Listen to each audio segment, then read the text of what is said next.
The return of the Titanic, one of the biggest movies of all time, is coming back in 3D. ABC's Nick Watt crashed the cast reunion to talk about the new version and how the ultimate blockbuster changed all their lives.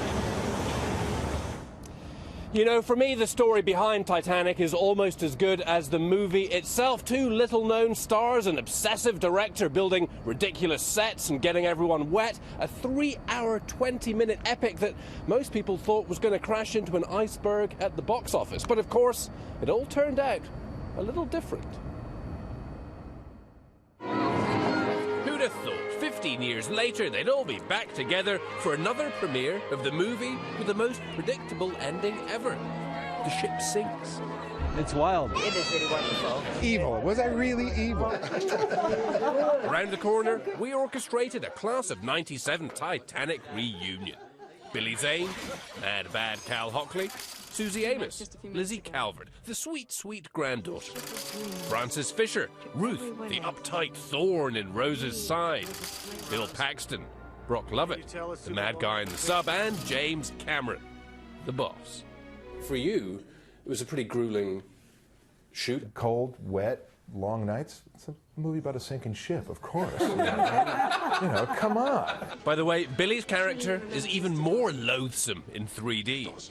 In the 3D version, I wanted to reach out and smash her in the face myself. I mean, well done. It wasn't the iceberg. I didn't kill 2,000 people. I just slapped a girl for breaking my heart. And remember, she spat in his face. Everything after take two, I could see that Billy was just like, we're doing this again?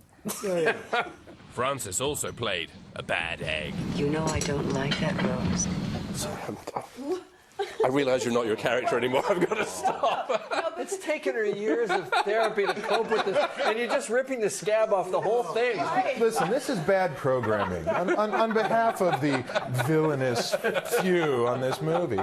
You know what's amazing is that you were way too young for that part. Didn't you cast her in that part? I did, but it's because she gave an incredible reading. And we were just like playing. Well, you know, it didn't feel like an audition. Isn't acting just pretending? Yes. Aren't we all just pretending? Anyone take a date to see Titanic? Of course you did. We'll get back to the real love story of the film. We were very professional about it. Were you? I didn't ask for Susie's number until we were done shooting. It's true. About 8 seconds after we were done shooting. They married in 2000. They have 3 kids. Susie was with Cameron this week when he took his submersible to the deepest spot on Earth, 7 miles down in the Mariana Trench in the Pacific. You fall through darkness for about 2.5 hours, and it was literally dead flat and featureless. Today in London, there was a major gap. Gloria Stewart, the black and white starlet, Oscar nominated for her Titanic role, playing Susie's grandma, Rose, grown old.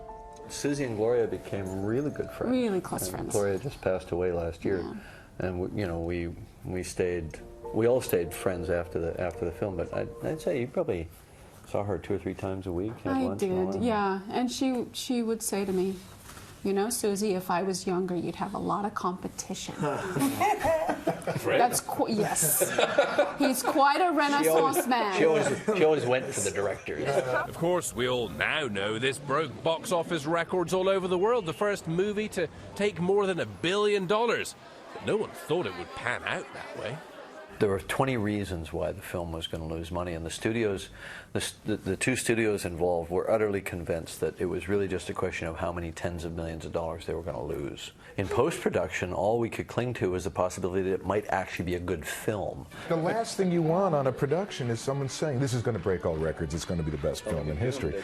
But, you know, we thought we were at least, what, cautiously optimistic of possibly breaking even? Not even a chance. Okay, I'm being kind. No. Bless a lot of cynicism and a lot of negativity in the media, and the idea, oh, what happens? The ship sinks. Yeah. And Jim was like, yeah, the ship sinks, But see, but I'm that's going to what- show you how it sank. For the first 2 hours, nothing happens. But you a guy falls in built love it. with a girl, and they spit over the railing, and they go to a dance, and 2 hours, 2 hours. But you also know that everything you see, because the ship is the world of the movie, everything you see is going to be destroyed, and you know it in the back of your mind from the moment you walk into the theater, and that's why it works. So the joke was on all the idiots who said, "We know what's going to happen. The ship sinks," because that was a critical part of the architecture of the experience.